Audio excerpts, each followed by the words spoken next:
Okay, so a lot of people had good fun on Saturday night enjoying the band. Here's what I did over the weekend. Well, a little bit of nervousness, a little bit of anxiety. Well, why? And excitement too, I should say, because I tell you what, folks, at any moment, baby number 2 is coming. So, Friday night, it was funny. We've had 2 Fridays in a row. The due date is July 16th. For baby number 2. Name will not be announced until the baby is out. But baby number 2 is coming. Olivia's due date is July 16th. It was 2 Fridays ago.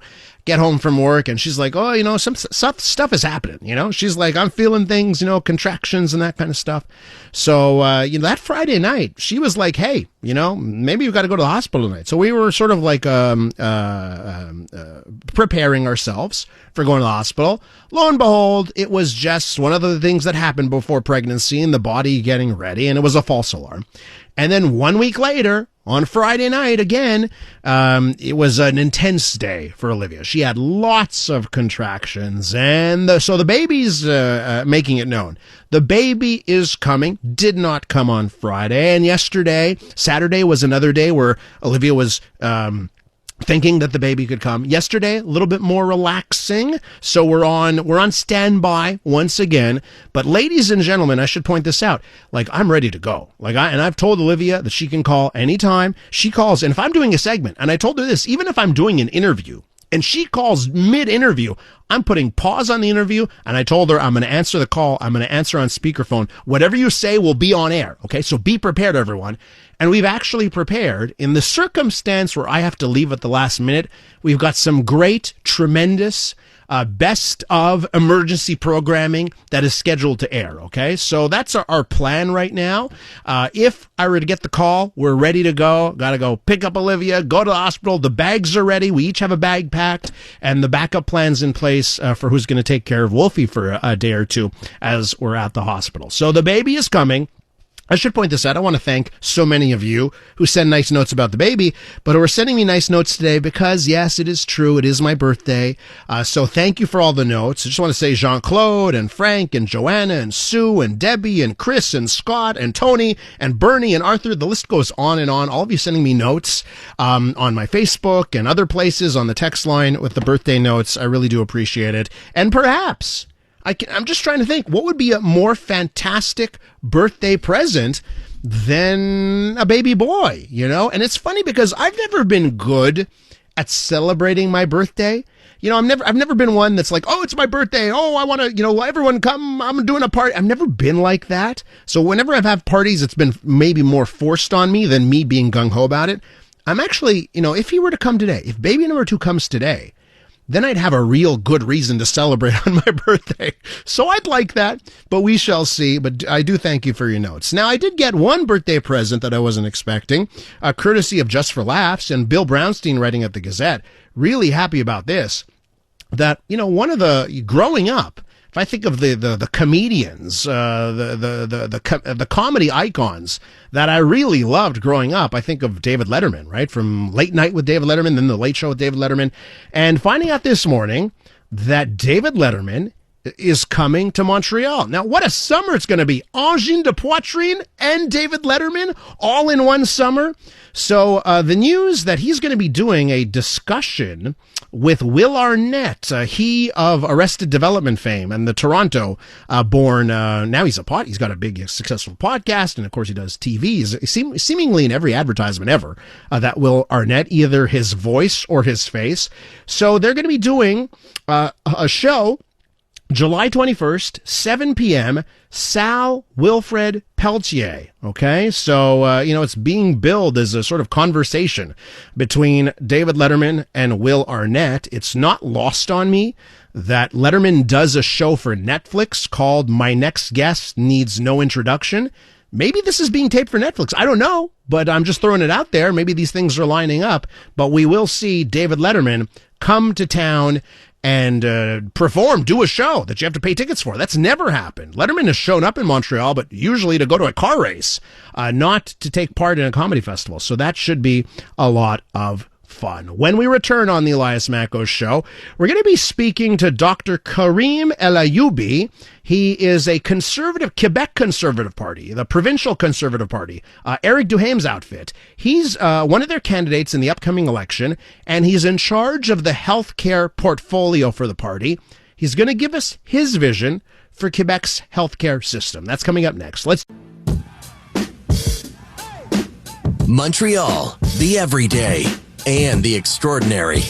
The Elias Makos Show on CJAD 800. All right, welcome back to the Elias Makos Show. And I tell you what, you're going to blink and then boom, we're going to be at the next provincial election. I know it's coming in October. It may seem far away, but I tell you what, this election race is really heating up. And of course, healthcare is at the front of it, and it's shaping up to be one of those defining issues during the next campaign, a defining issue for voters. Now, last week, the Quebec Conservative Party unveiled its vision for reforming the province's healthcare system, promising to reduce wait times, improve access to family doctors, expand the role of the private sector, and give patients more choice in where they receive care. Let's head over now to Dr. Karim Elayoubi from the Quebec Conservative Party.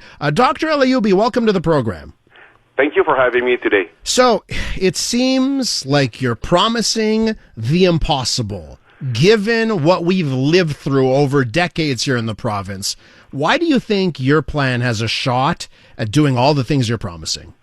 Because it's simple, and it's more simple than what we expect. That's what most of people think, because the job has already been done in many different countries of the planet.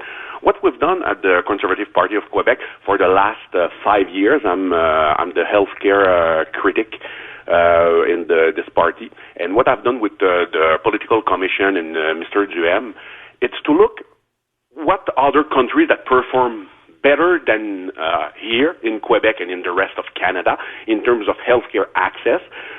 Countries that also have a universal healthcare system, what are they doing better than us? What are the basics in their architecture, healthcare system architecture, that we don't have here? There are three different aspects. First, here it's too centralized. When we look at these countries, European countries, Australia, Netherlands, also developed Asian countries, they are far less centralized. Okay.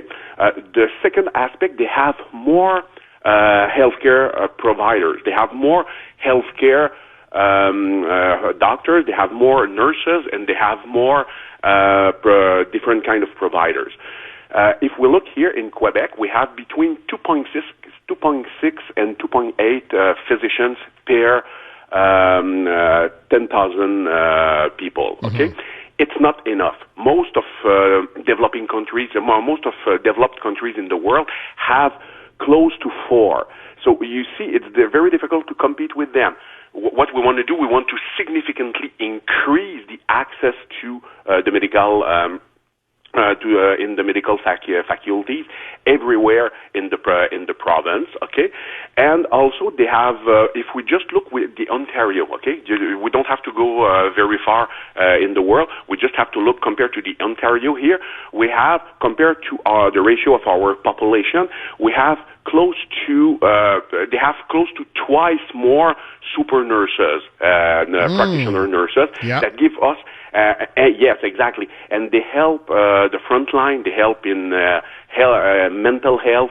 They also help a lot in cardiology, in different kind of specialties.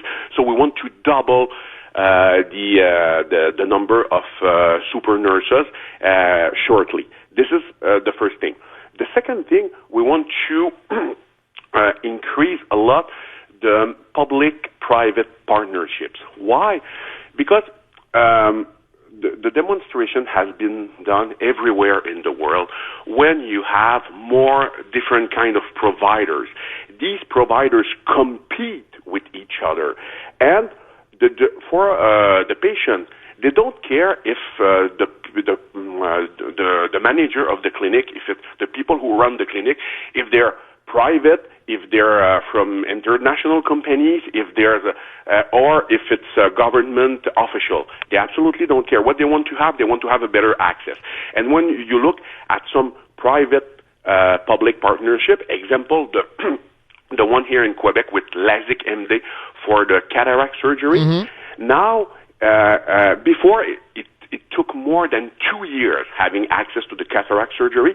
Now it's 65 weeks. You will tell me it's a lot, but it's far better and it's far more, it's far safer in terms of medical access for the patients.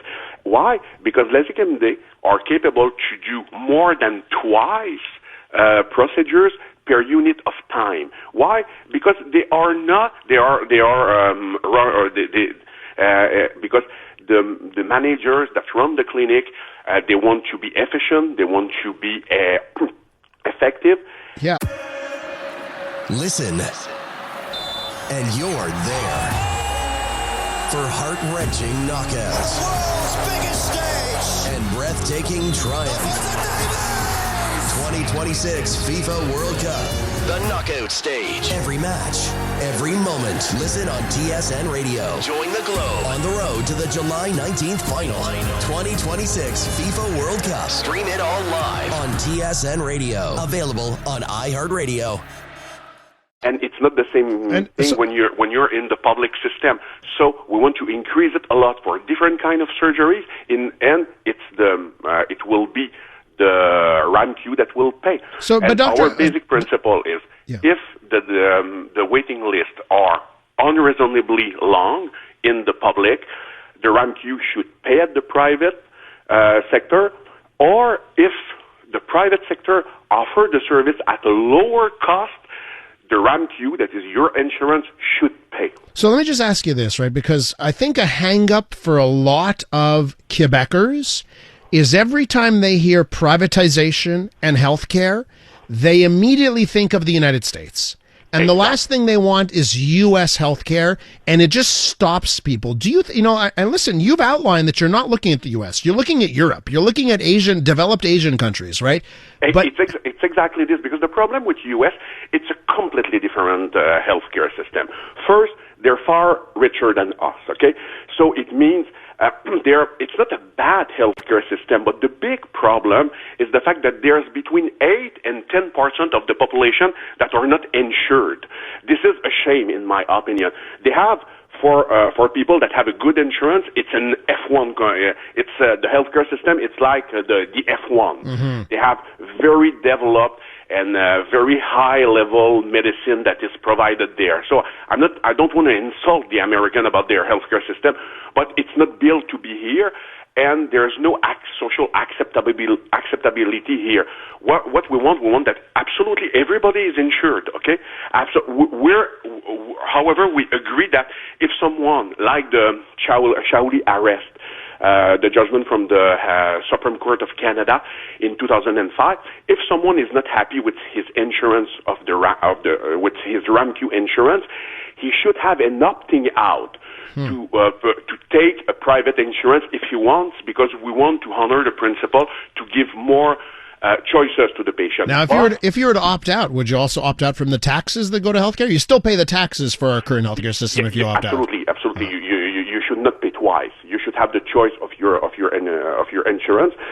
And what you see in Netherlands, it's you can do this. In Germany, you can do this at certain point, but there's still a regulation. The state has to be there to regulate it, of course. So I just want to know, how do you convince Quebecers? Because I think it's like you're going to have to do a salesman job almost. How do you convince Quebecers that you want to change the way we do healthcare, and so that they don't think it's U.S.? Because I think it doesn't. Sometimes it feels like it doesn't matter how much you talk about it, people still feel that the goal is U.S. style healthcare. It's a good question. Honestly, if I had the right answer, the system would change probably the next couple of years. I remember we had the same discussion 20 years ago when Mario Dumont was the leader of the ADQ. Mm-hmm. So we have to repeat it. We need to have the exposure, and I think the people will accept it.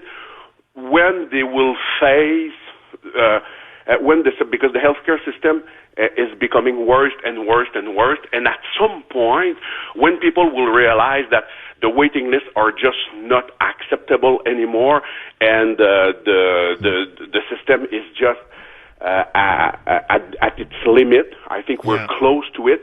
At this time, people won't have the choice to accept it.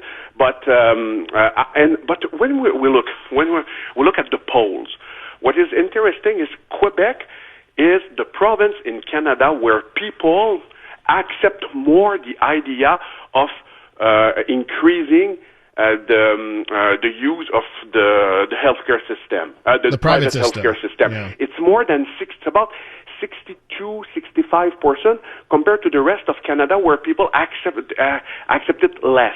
So it's encouraging for Quebec, but the problem, they vote for people who don't want it.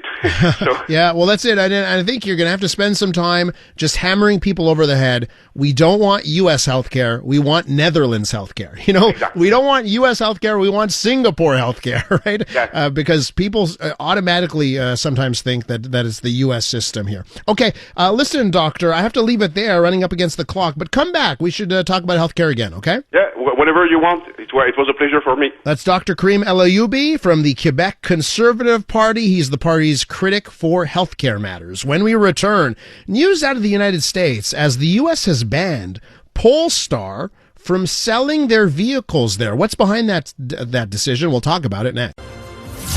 The Elias Makos Show, on demand. On demand. Don't miss a thing. Find your favorite clips at CJAD800.com and on the free iHeartRadio app. The U.S. has banned Polestar from selling vehicles in the U.S. as of 2027. What does that mean for Polestar around the world and in Canada? We'll try and find out next. Your mom told you not to talk back. But we feel very differently. In fact, we want you to talk back and record your comment via the CJAD 800 page on the iHeartRadio app. Another way to have your say on the voice of the community. News Talk Radio, CJAD 800. An iHeartRadio experience. You and a pal with weekend gold tickets to Lasso Montreal. Thomas Rhett. Mumford & Sons. John Party, Old Dominion, Carly Pierce, and more. And the prize gets even sweeter with 3 nights at Residence Inn downtown Montreal and $1,000 cash. Download the free iHeartRadio app. Listen to this station for 10 minutes and enter to win. Lasso Montreal. Every day you listen is another chance to win. Yeah. Montreal, the everyday and the extraordinary. The Elias Makos Show on CJAD 800. All right, if you didn't think Angine de Poitrine is a banger, you definitely think Féricène is a banger, right? Huh? It's a good song. Welcome back to the Elias Makos Show as we wrap up the second hour of the show. Now, what if we told you that if every Quebec family spent $25 extra a week on local products, 29,000 jobs would either be created or protected, and $3 billion would be injected into our economy. That's the premise of a new study by Les Produits du Québec. The research is encouraging Quebecers to direct a small portion of their weekly spending towards businesses that produce, manufacture, and grow products right here at home. Let's head over now to Elfi Morin, General Manager of Les Produits du Québec. Elfi, welcome to the program. Hi, thank you for having me. Okay, so let's talk about the goods we make in this province, right? Because I think it'll be a good exercise to define what checks the boxes for you, for a Produits du Québec, something that really is local. Yes, exactly. But actually, the initial goal with this analysis was to move beyond the intuition. So that is why we did this exercise with 12 categories of non-food products, such as furniture, health and beauty, pet supplies, hardware and construction. And we're not talking about increasing expense, but replacing expenses that the households do each week.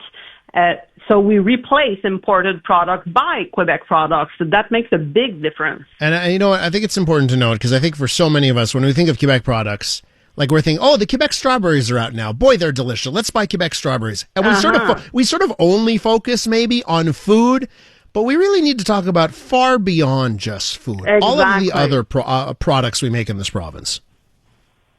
This is why we did that with 12 categories, because sometimes it's not a question about not wanting to make the change, but you have to know the product. So this is why we exist actually at Les Produits Québec.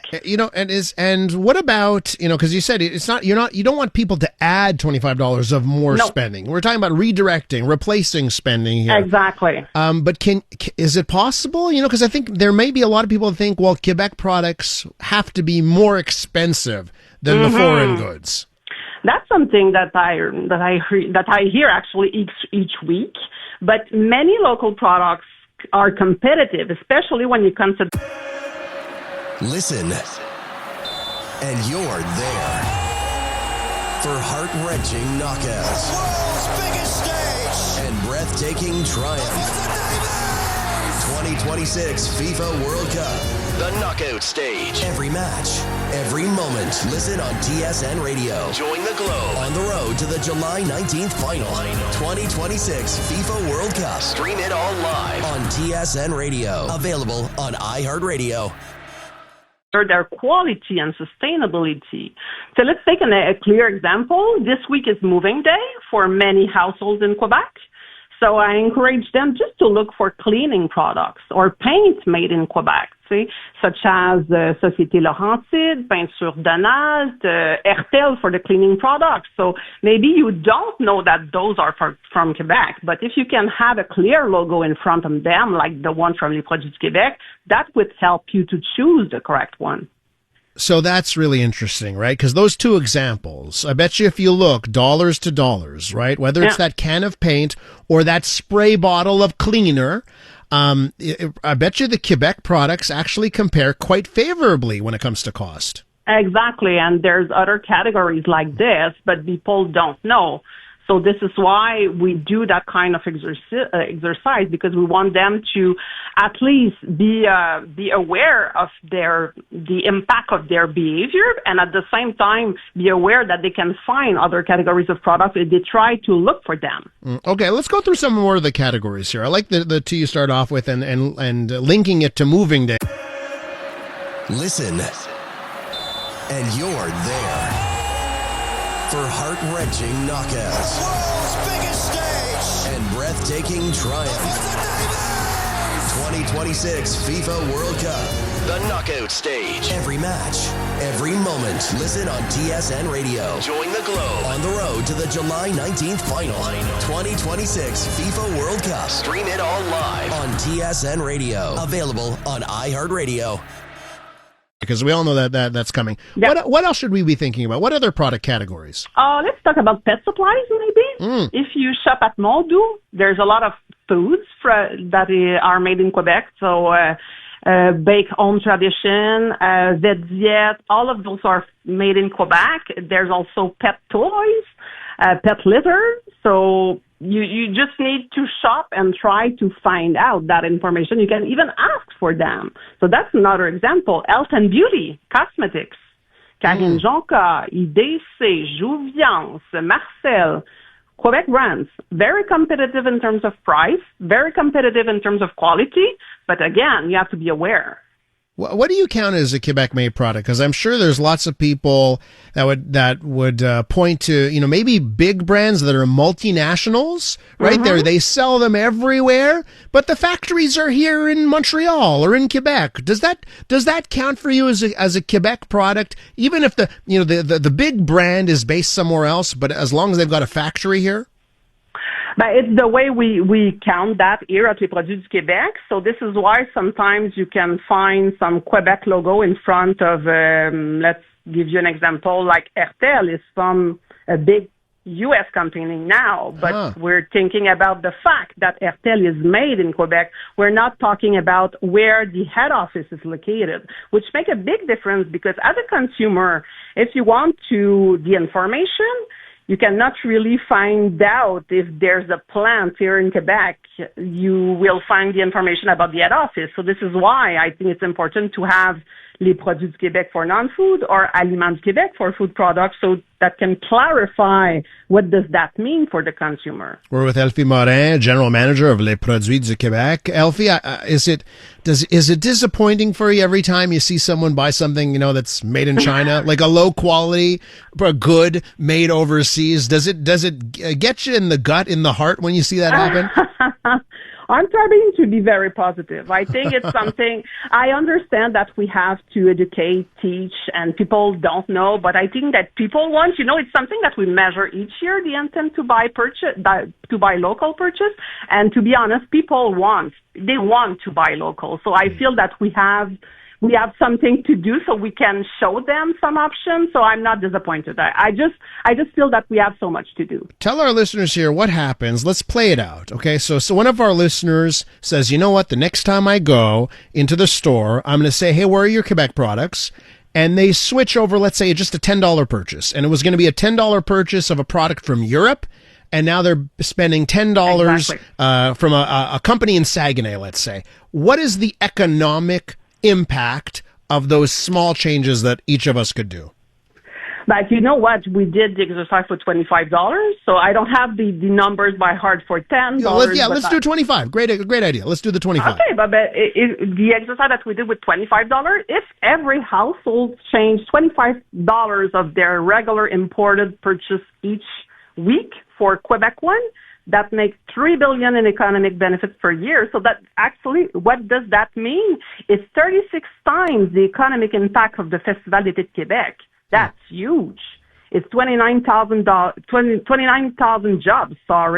and 180 million in revenue for the government of Quebec. So it's enough money to build like 5 elementary schools. So that's huge, actually. Do you think, in the last year or so, there have been so many people saying, okay, we're not going to buy U.S. products anymore. Obviously, the schism that's happened between the U.S. administration and Canada, right? Do you feel, do you have any details, numbers, are Quebecers following through with the threats? Have we actually seen people change their buying habits in the last year? They said they did, actually. It's hard to verify the information because we would need to verify all the sales number from all the retailers. But you know what? We have 26 retailer partner and they share with us some results. So I can guarantee that the intent is there. They declare, the Quebec consumer declared that they did some changes. They made some changes during the year. But is it high as high as they declare? I don't know, but for sure something happened now. Wrap us up here with one more category that we haven't touched on, where we could make a change in our shopping habits. What about furnitures, or what about clothing? Let's say that clothing, we have a lot of company here in Quebec that design. Maybe they don't make their product here, but they design the product here. So L'Aubainerie, Souris-Mini, La Vie en Rose, Mode Choc. So it's all the clothing are designed in Quebec, which has an impact at least on our economy. That's right. And they've got head offices here and design studios here. That's where the payoff is. Okay, listen, we're going to leave it there. And I'll tell you something, Elfi. Our next segment on the show, we're actually talking about the cost of pet food. And I'll make sure I bring up the local options when I do our next segment, thanks to our interview. I appreciate that you helped me in my mission. Awesome, Elfi. Merci beaucoup et à la prochaine. Thank you. Bye. That's Elfi Morin, General Manager of Les Produits du Québec. So when we return, our weekly segment looking how much things should cost, we're going to take a look at pet food. How much should you be spending on pet food? That's up next. You're listening to the Voice of Montreal. News Talk Radio, CJAD 800. An iHeartRadio station. Listen, and you're there. For heart-wrenching knockouts. World's biggest stage. And breathtaking triumph. 2026 FIFA World Cup. The knockout stage. Every match, every moment. Listen on TSN Radio. Join the globe on the road to the July 19th final. 2026 FIFA World Cup. Stream it all live on TSN Radio. Available on iHeartRadio.